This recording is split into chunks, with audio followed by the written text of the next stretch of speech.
주일에 또 우리 주일학교 학생들이 찬양대에 참석해서 더 아름답게 찬양을 해드린 것 같습니다. 감사를 드립니다. 5월은 가정의 달입니다. 또 오늘은 어린이 주일이기도 하고요. 우리는 가정의 중요성을 알고 있으면서도 가정생활에 등한히 한 적이 굉장히 많습니다. 가정의 중요성을 모르는 사람이 어디 있겠어요? 그런데 다른데 우리의 마음이 빼앗기다 보니 정작 중요하게 바라보아야 될 가정생활에 대해서는 우리가 등한히 하는 경우가 많이 있게 되는 것이지요. 그런 우리의 태도 가운데 아이들은 이미 사라져가고 있는 겁니다. 많은 사람들은 그렇게 생각합니다. 우리가 아이들을 잘 돌보지 못할 때는 내가 신앙생활 잘하면 되는 것이지 내가 열심히 기도하면 될 것이다, 이렇게 생각하는 부모들도 있습니다. 내 믿음만 잘 추스른다면 아이들이 잘 자랄 것이라, 그런 생각은 갖지 마시기를 바랍니다. 그렇지 않은 경우도 훨씬 더 많이 있다는 사실이에요. 그러니까 우리가 믿음 생활 잘하는 것도 중요하지만 믿음 생활을 가르치는 것도 굉장히 중요하다는 사실을 잊어서는 안 될 것입니다. 믿음이 좋은 부모 밑에서 믿음이 없는 자식이 나오는 경우도 있습니다. 여러분, 사무엘의 아들 요엘과 아비야는 사무엘에 비견될 수 없을 만큼 그렇게 신앙생활에 등한히 했던 그런 삶이었습니다. 그러니까 오히려 수많은 사람들이 이 요엘과 아비야에 대해서 지탄을 아끼지 않을 정도로 많은 소위 말하면 지지하지 않는 그런 모습을 보였던 것을 우리는 잘 알고 있습니다. 특별히 오늘은 그 전형적인 사례를 성경을 통해서 좀 더 알아보기를 원합니다. 믿음이 좋은 부모 밑에서 믿음이 없는 자식이 나왔을 때 얼마나 무서운 결과가 될 수가 있느냐 하는 점입니다. 그것을 깨닫게 만드는 구절 가운데 오늘 이 본문의 말씀은 굉장히 중요한 의미를 우리에게 전달하고 있습니다. 더구나 이것은 남의 일이 아니지요. 자녀를 키우는 우리 모두의 문제가 되기 때문에 이 말씀을 명심하면서 귀담아 들을 필요가 있다는 사실입니다. 여러분, 오늘 이 본문의 말씀은 구약에 나오는 역사적인 사건입니다. 본문의 내용은 므낫세에 대해서 시작하고 있지만은 그 성경의 내용의 흐름들을 보게 되면 히스기야 왕, 그의 아버지인 히스기야 왕에 대해서 더 강조하고 있는 내용으로 가득 차고 있습니다.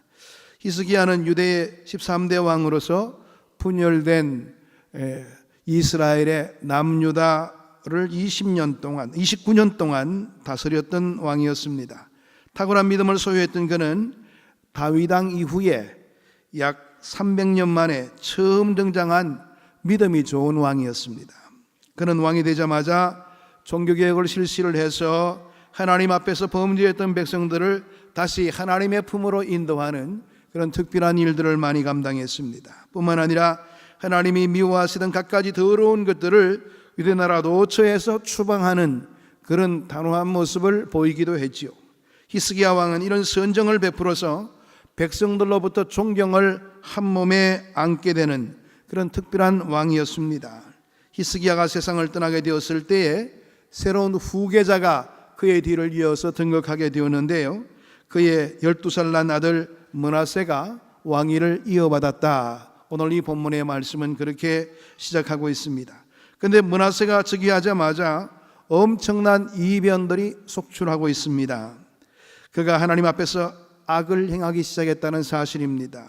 본문 22절에서 3절의 말씀을 보게 되면 므낫세가 여호와 보시기에 악을 행하여 여호와께서 이스라엘 자손 앞에서 쫓아내신 이방 사람의 가정한 일을 따라서 그의 아버지 히스기야가 헐어버린 산당들을 다시 세우며 이스라엘 왕 아합의 행위를 따라 바알을 위하여 제단을 쌓으며 아세라 목상을 만들며 하늘의 1월 성신을 경배하며 섬기며. 오늘 2절과 3절의 말씀에는 이 므낫세가 행한 악행에 대한 부분들을 우리에게 이야기하고 있습니다. 므낫세는 그의 부친 히스기야가 왕이 되었을 때에 추진했던 업적들과는 전혀 다른 일들을 벌이기 시작했습니다. 히스기야와는 정반대로 하나님 앞에서 추악한 일만 골라서 해대었던 사람이 므낫세였습니다. 므낫세가 어느 정도 악한 행동을 했는지 아십니까? 9절의 말씀을 보게 되면 그의 죄상들이 잘 나타나져 있는데요, 무엇이라 기록하고 있습니까? 유다와 예루살렘 주민이 므낫세의 계엄을 받고 악을 행한 것이 여호와께서 멸하신 여러 민족보다 더 심했다, 이렇게 기록이 되어 있습니다. 다시 말해서 이방 민족보다도 오히려 악한 일을 더 많이 자행했던 사람으로 므낫세를 꼽고 있는 것입니다. 어떻게 부자간에 이렇게 다를 수가 있는가 하는 점입니다.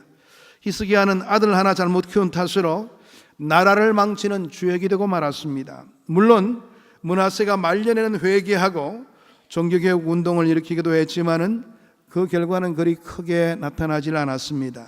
하나님의 진노를 돌이킬 수 없는 그런 모습을 보였기 때문에 그런 것입니다. 므낫세의 사후에 요시야라고 하는 믿음 좋은 왕이 나라를 일으켜서 세우려고 안간히 힘을 썼지만은 그때는 이미 늦었습니다. 도저히 기력을 회복할 수가 없었던 것이지요. 그래서 므낫세가 죽은 후에 56년 만에 남유다는 패망하고 말았습니다. 그러므로 우리는 하나님이 주신 자녀를 잘 키워야 될 의무가 있는 겁니다. 이것은 하나님의 명령이기 때문에 그렇습니다. 하나님께서 우리에게 자녀를 주실 때는 책임과 소명을 동시에 우리에게 허락해 주셨습니다. 영성신학자인 헨리 나우에는 다음과 같이 이야기를 했습니다. 자녀란 우리의 소유물이 아니라 양육하고 돌봐주어야 할 하나님의 선물이라, 그렇게 이야기했습니다. 우리의 소유물이 아니라는 겁니다. 근데 우리는 보면 내가 낳았다고 해서 우리의 자녀들을 소유물처럼 생각할 때가 많이 있습니다. 자녀의 뜻과는 상관없이 내 뜻을 주입하려는 그런 의지가 강하고요, 자녀의 어떤 특별한 재능보다도 내가 가지고 있는 생각을 더욱더 많이 강조할 때가 많이 있는 것을 보게 되는 것이지요. 이것은 내 자녀를 내 소유물로 느끼고 있기 때문에 그런 생각을 범하게 되는 겁니다. 자녀를 잘 키우면 하나님께 영광이요, 그렇지 못할 때는 무서운 결과가 나타날 수가 있게 되는 것입니다. 우리는 하나님의 영광을 위해서라도 반드시 자녀를 바르게 키워야 될 의무가 있다는 사실에 유의를 해야 될 겁니다. 우리는 여기서 한 가지 궁금증을 가질 수가 있습니다. 왜 믿음이 좋기로 이름난 히스기야가 자식을 그 모양으로 키웠을까 하는 점입니다. 성경에는 히스기야가 자녀를 어떻게 키웠다는 이야기는 나타나 있지 않습니다. 또한 므낫세와 같이 좋지 못한 왕이 나오게 된 경위를 구체적으로 밝히고 있지도 않습니다. 그러나 히스기야의 일대기를 자세히 검토하면 몇 가지의 원인을 살펴볼 수가 있게 됩니다. 왜 그가 많은 사람들을 불행한 자리로 끌고 간 장본인이 되었는지 성경의 조명 아래 대략 두 가지의 이유로 이야기해 볼 수가 있을 것입니다. 첫 번째는요, 자식을 너무나 귀여운 나머지 말씀으로 훈계하고 가르치는 일에 등한히 했다는 사실입니다. 우리는 히스기야가 자식을 지나칠 정도로 사랑했을 것이라는 사실을 충분히 생각해 볼 수 있는데요, 그는 39세에 불치의 병에 걸리게 되었지요. 그래서 사형 선고를 받은 적이 있습니다. 하나님이 이사야 선지자를 통해서 히스기야에게 죽음을 준비시켰던 겁니다. 너는 곧 죽을 거다. 그렇게 이사야 선지자를 통해서 미리 예고해 주었습니다. 그때 히스기야는 대성통곡을 하면서 하나님께 부르짖었지요. 그가 얼마나 눈물을 흘리며 하나님 앞에 매달렸는지 하나님께서 그 모습을 보시고 불쌍히 여기셔서 다시 이사야를 보내십니다. 그리고 히스기야에게 열왕기하 20장 5절에서 6절의 말씀 보게 되면 내가 네 기도를 들었고 네 눈물을 보았노라. 내가 너를 낫게 하리니 네가 3일 만에 여호와의 성전에 올라가겠고 내가 네 날에 15년을 더할 것이며 내가 너와 이 성을 아수르 왕의 손에서 구원하고 내가 너를 위하고 또 내 종 다윗을 위함으로 이 성을 보호하리라. 오늘 이 내용을 보게 되면 그 간절한 기도와 회개의 모습을 통해서 하나님께서는 히스기야에게 회복의 약속을 하시게 됩니다. 그것도 15년간 생명을 연장하겠다는 그런 약속과 아울러서 이제 아수르가 침공해 오더라도 충분히 물리칠 수 있도록 허락해 주시겠다는 약속을 했던 것입니다. 그래서 히스기야는 병상을 박차고 일어날 수가 있게 되었지요. 덤으로 얻은 인생을 살게 된 것입니다. 그런데 그가 15년 생명을 더 보장받은 후에 사람이 달라지고 말았습니다. 겸손하고 갈급했던 그 마음이 사라지게 된 겁니다. 자신만만하고 기고만장한 사람으로 변하고 말았다는 겁니다. 그가 이런 마음의 상태에서 3년 후에 얻은 아들이 바로 므낫세였습니다.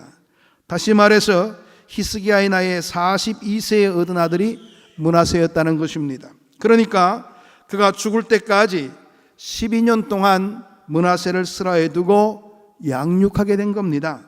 물론 그에게는 아들을 낳을 수 있는 왕비나 처첩들이 한두 명이 아니었을 것입니다.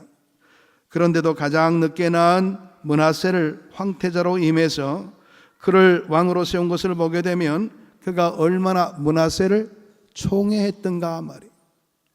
그만큼 마음에 두고 므낫세를 아꼈다는 것을 알 수가 있습니다. 자기 목숨이 꺼져가는 줄 알았는데 다시 살아나게 되었고요. 생명만 연장된 것이 아니라 또 귀한 옥동자까지 얻게 되었으니까 얼마나 기고만장했었는지 우리는 충분히 생각을 해볼 수가 있습니다. 그야말로 므낫세를 키울 때 쥐면 터질까 불면 날아갈까 이런 식으로 아마 므낫세를 귀하게 키웠을 것입니다. 그러므로 그가 자식을 너무나 총애한 나머지 치명적인 실수를 범한 것이 틀림이 없습니다. 여러분, 요즘 이제 아이돌도 있지만 아이들을 한두 명 키우다 보니까 얼마나 아이를 귀하게 여기는지 모릅니다. 부모들 보세요. 그래서 외국 사람들이 우리나라 식당이나 공공장소에 와서 제일 눈살을 찌푸리게 되는 게 뭐냐니까 아이들을 마음대로 놓고 키운다는 거예요. 아무리 개방적이고 아무리 자유를 추구하는 그런 외국이라도요 그렇게 절대 하게 시키지 않습니다. 단호하게 응징하죠. 아이들이 공공질서를 지키지를 못하고 마음대로 뛰놀게 된다면. 근데 요즘 보게 되면 우리나라 식당에 가서 여러분들은 많이 느낄 겁니다. 아이들이 뭐 별짓을 해도 가만히 지켜보고 있는 거예요. 아예 안 보고 있다면 이해가 되죠. 근데 요즘은 지켜보면서 가만히 놔두고 있어요. 그게 뭐냐니까 귀하다는 겁니다. 아이를 기죽이면 안 된다는 것이죠. 그렇게 키워서 어떻게 나중에 아이들을 통제하겠습니까? 여러분들 너무 한두 명 키운다고 해서 귀하게 키우지 마시기를 바랍니다. 오늘 우리 앞에 여호와 세례 받는 우리 부모님들도 꼭 명심하시기를 바랍니다. 아이들을 키울 때요 정말 어떤 것이 옳고 어떤 것이 그런 것인가를 잘 깨우칠 수 있도록 키워야 됩니다. 특히 우리나라 같은 경우에는요 잠옷실이 있어서 저는 잠옷실을 굉장히 싫어합니다. 잠옷실에 넣어서 그냥 예배드리다 보니까 잠옷실이 보면 뭐 이게 완전히 전쟁터예요. 애들이 장난치고 과자 가지고 던지고 뭐 과자 먹고 예배 시간이 그냥 뭐 완전히 전쟁터가 되는 거예요. 그 가운데서 예배라는 의식들을 키우다 보니까 이 애들이 나중에 유년부 와서도 그렇고 초등부 와서도 그렇고 예배 의식이 전혀 없는 겁니다. 사실 외국 교회에 가보게 되면 잠옷실이 없어요. 그냥 같이 예배드립니다. 그런데도 아이들이 굉장히 조용합니다. 어릴 아이 때부터 예배 생활에 대해서 많이 강조해 오고 또 그것뿐만 아니라 가정에서도 예배 생활을 잘 교육되어 왔기 때문에 아이들이 예배 시간에 앉아 있어도 당연한 것처럼 앉아 있는 거예요. 우리의 교육이라는 것이 얼마나 소중한가를 생각해 볼 수가 있습니다. 잠언 29장 15절의 말씀에는 다음과 같은 말씀이 있습니다. 채찍과 꾸지람이 지혜를 주거늘 임의로 행하게 버리둔 자식은 어미를 욕되게 하느니라. 채찍과 꾸지람이 지혜를 준다고 그랬어요. 요즘 들어서 보게 되면 부모들 매를 대지 않습니다. 저는 반대예요. 여러분들 가운데서는 무슨 정근대적인 그런 방식이냐 그러는데 성경적인 방식은요 초달하라 이렇게 되어 있습니다. 회초리를 대라는 거예요. 여러분들 나중에 집에 가서 한번 사전을 찾아보세요. 초달이 무슨 의미를 가지는지. 부모나 스승이나 아이들이 잘못했을 때에 그 잘못된 것을 지적하고 회초리를 댈 것을 요구하는 그 말이 초달입니다. 그래요. 요즘 들어서 보게 되면 매대는 사람들이 별로 없어요. 물론 우리의 감정을 실어서 아이를 때린다면 문제가 되겠지요. 근데 아이들에게 먼저 제가 지난번에 말씀드렸는데 매를 가져오도록 시키고 매가 있는 장소가 딱 있어야 돼요. 가져오도록 시키면서 자기 잘못을 돌아볼 수 있는 기회가 되고 부모들은 그 시간을 통해서 감정을 추스릴 수 있는 시간이 되고, 그래서 가족으로 만들어서 뭐가 잘못된지를 아이들에게 이야기를 하고 또 그 아이들로 하여금 고백하게 만들고, 그런 다음에 기도하고 난 다음에 때릴 곳을 미리 예비해 두세요. 여기 때리겠다. 몇 대 맞을래? 그렇게 하고 한번 때려보십시오. 그래야지 아이들이 뭐가 잘못된지 알죠. 요즘 들어서 보면 말로 훈계하는데 말로 훈계해서 듣습니까? 안 듣습니다. 우리 인간들은요, 태어날 때부터 죄의 오염 속에 태어난 존재들이기 때문에 어떻게 쓰든지 간에 자기의 어떤 이로움을 추구하려고 그러지 잘못된 것을 인정하려는 그런 버릇들이 별로 없습니다. 매를 가할 때 비로소 깨닫게 된다는 사실을 여러분들 생각하시고 하나님의 법칙에 따라 키우시길 바랍니다.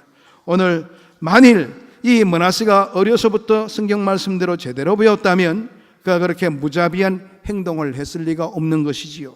그런 의미에서 히스기야가 므낫세를 하나님의 말씀으로 키우지 않은 것이 틀림이 없다, 이렇게 우리는 볼 수가 있게 되는 겁니다. 둘째로 히스기야가 자식에게 신앙적인 모범을 보이지 못했다는 사실입니다. 불행하게도 히스기야는 병상에서 일어난 다음에 영적인 암흑기를 겪게 되었습니다.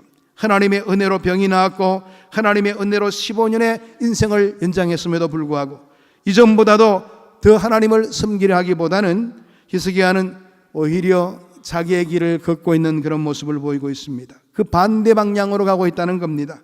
같은 내용을 담고 있는 역대하 32장 24절 25절의 말씀을 보게 되면 이런 내용의 말씀이 있습니다.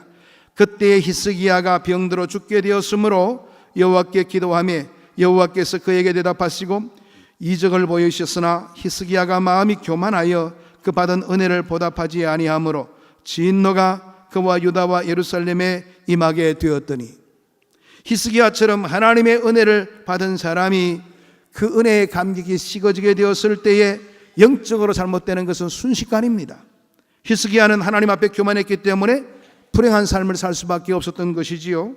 히스기야의 일대기를 하며 살펴본다면 그가 말년에 가서 회개하는 모습을 보였지만은 15년을 덤으로 살면서 하나님 앞에 아름다운 일을 했다는 기록이 전혀 없습니다. 그가 15년 동안 무엇을 하고 살았는지 성경을 통해서는 아무것도 찾아볼 수가 없다는 사실입니다. 겨우 아들 하나 키운 것뿐인데 그것도 유다 나라 중에서 가장 악한 왕을 배출하는 것으로 그의 생애를 마무리하고 말았습니다. 왜 그런 불행한 결과가 찾아왔을까요? 그것은 히스기야의 믿음이 병들었기 때문이라, 그렇게 바라볼 수가 있습니다. 믿음이 병든 부모가 자식에게 어떤 모범을 보여준다는 것은 상상하기 어려운 일입니다. 믿음으로 살지 않고 말만으로 신앙생활하는 부모에게서 자녀들이 무슨 영적인 감화를 얻을 수가 있겠습니까? 부모가 하나님 앞에서 습관적인 예배, 형식적인 예배만 드린다면 그 자식도 신앙교육을 형식적으로 받아들일 수밖에 없는 것이지요. 히스기야가 교만하여 모범적인 삶을 살지 못했는데 어떻게 그 아이들이 자식에게 은혜로운 신앙생활을 기대해 볼 수가 있는가 하는 점입니다. 도저히 불가능한 이야기이지요. 일반적으로 믿음이 좋다는 가정에서 믿음이 좋지 않는 자녀가 나오는 것을 바라보게 되면 그만한 이유가 있는 것을 보게 됩니다. 여러 가지 이유를 찾아볼 수가 있게 되겠지만 그 중에 하나가 부모가 모범이 되지 못했다는 거예요. 부모가 신앙생활에서 말과 행동이 다른 양면성이 있는 것을 아이들이 보게 된 겁니다. 아이들은 왜는요, 아주 정확하게 모든 것을 평가합니다. 우리 부모는 교회 생활은 잘하는 것 같은데 가정 생활은 완전히 빵점이라는 거예요. 거짓말을 그냥 아주 자연스럽게 하고 매일 부부간에 싸우기만 하고 뭐 이렇게 올바르지 못한 모습을 바라보면서 아이들은 판단에 혼돈이 생기게 되는 겁니다. 그래서 결국에는 가정을 등한히 할 수밖에 없고 신앙생활과는 멀어진 삶이 그들의 삶 가운데 나타날 수밖에 없다는 겁니다. 어떤 자료에서 부모가 신앙교육을 제대로 못했을 때 자녀가 교회를 이탈하는 비율이 10대에서 가장 많다는 그것을 지적했습니다. 10대는요, 이성적인 판단이 굉장히 발달한 시기입니다. 그러니까 이성적으로 합당하게 보이지 않는 그런 부분이 있다면 용납을 못하는 것이지요. 그래서 빗나가게 된다는 말입니다. 그러면 어릴 때부터 부모님들이 자녀들을 삶으로 교육시키는 그런 우리의 모습들을 갖추는 것이 참으로 소중하다는 겁니다. 히스기야가 병에서 노연한 후에 영적 암흑기에 빠져 있었기 때문에 아들 므낫세에게 모범이 될 만한 일을 전혀 하지를 못했습니다. 우리는 여기에서 교훈을 받아야 합니다. 자녀에게 영적으로 모범을 보이지 못하는 부모는 아무리 자녀를 하나님의 말씀으로 가르치려고 해도 그 자녀가 말씀에 귀를 기울이지 않는다는 사실이에요. 기도하라 기도하라 10마디 말보다도 내가 먼저 기도하는 모습을 보이시기를 바랍니다. 정말 부모님이 아이들 잠자기 전에 머리에 손을 얹고 기도하는 그런 모습을 보이면 아이들은 그 부모님의 기도가 자신을 얼마나 힘이 되게 만드는지를 충분히 느낄 수가 있게 될 겁니다. 그런데도 아이들을 그냥 나무랄 줄만 알았고 자기들끼리만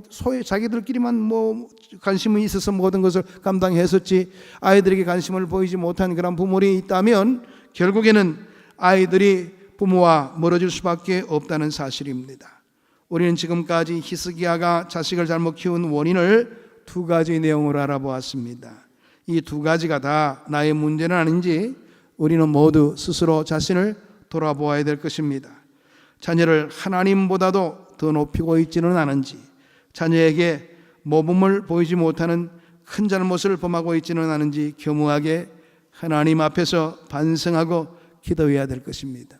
저는 강조합니다. 꼭 일주일에 아무리 못하더라도 2-3번씩은 가정예배를 드리라는 겁니다. 가정예배 드리라고 하면 이유가 많지요. 시간 맞추기도 힘들고 밤에 드리시면 돼요.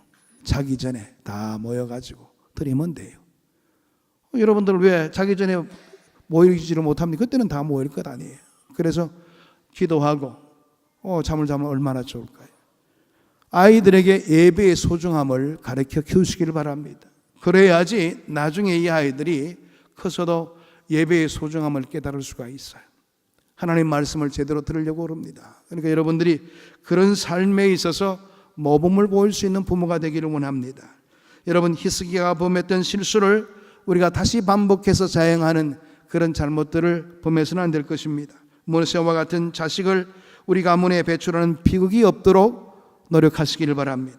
자녀에게 하나님의 말씀을 철저하게 가르치시고요, 때로는 매를 들고서라도 어떤 것이 옳은 것이고 어떤 것이 하나님이 기뻐하시는 일인가를 가르칠 수 있는 부모가 되시기를 바랍니다. 그렇게 될 때 우리의 자녀들의 미래가 밝습니다. 여러분, 공부시켜가지고 공부로만 여러분들이 자녀의 미래를 다 결정짓는다고 생각하십니까? 그 좋은 머리로 사기나 치더라고요. 나중에 보니까. 그런 자녀를 키워서 되겠습니까? 우리의 책임이 참 크단 말이에요. 우리는 학교 공부라 그러면 다 모든 것이 수용이 됩니다. 그러다 보니까 그 아이에게 가장 중요한 인성, 감성적인 그런 부분들을 다 놓쳐버리고 나중에는 후회하는 부모가 될 수밖에 없는 거예요. 오늘 이 히스기야의 실수가 우리의 실수가 되지 않도록 경성하여 껴있는 부모로서의 삶을 사는 우리 모두가 되기를 축복합니다. 기도하겠습니다. 하나님 감사합니다. 오늘도 주의 말씀으로 우리를 권고해 주시고 주의 은총의 자리로 나갈 수 있도록 은혜를 주시니 감사함을 드립니다. 우리의 삶이 주님께로만 집중되어 있게 하시고 자녀를 양육할 때도 우리의 삶의 모습으로 그들을 잘 이끌 수 있는 지혜로운 부모가 될 수 있도록 우리의 삶을 인도하시고 붙들어 주옵소서. 예수 그리스도 이름으로 기도하옵나이다. 아멘.